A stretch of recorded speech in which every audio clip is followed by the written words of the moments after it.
দেখুন, দুটো দিক আছে এটার। এক, চাকরি প্রার্থীদের যে দাবি, সেই দাবির প্রতি পশ্চিমবঙ্গের মুখ্যমন্ত্রী কখনো কর্ণপাত করলেন না। খোলা আকাশের নিচে বছরের পর বছর ধরে তারা বসে আছেন, ঝড় জল বৃষ্টিকে উপেক্ষা করে। এতটাই নিষ্ঠুর আচরণ কোনো মুখ্যমন্ত্রীর পক্ষে করা যে সম্ভব, তা প্রমাণ দিয়েছেন বাংলার মুখ্যমন্ত্রী। এখানকার ঘরের মেয়েদের, বোনেদের এই বঞ্চনার শিকার হতে হয়েছে মুখ্যমন্ত্রী মমতা ব্যানার্জির রাজত্বে। তাই সেখানটায় আমরাও কয়েকবার গেছি, আমি নিজেও কয়েকবার গেছি, তাদের আন্দোলনকে সমর্থন করেছি। তারা কোর্টে গেছে, সেখানটাও আমরা তাদের প্রতি আমাদের সমবেদনা সমর্থন জানিয়েছি।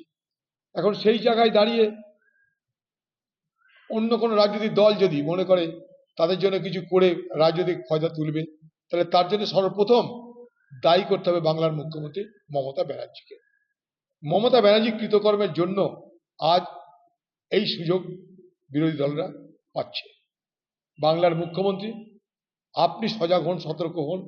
জানি বাংলার মেরুকরণ হলে আপনার লাভ হবে, বিজেপির লাভ হবে, কিন্তু ক্ষতি হবে বাংলার।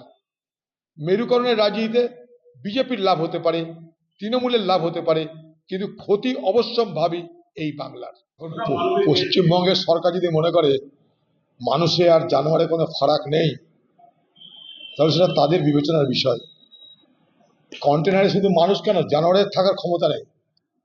এই প্রবল গরমে কন্টেনারের মধ্যে সেখানকার বিপর্যস্ত মানুষ আজকে তাদের ঘর বাড়ি হারিয়েছে।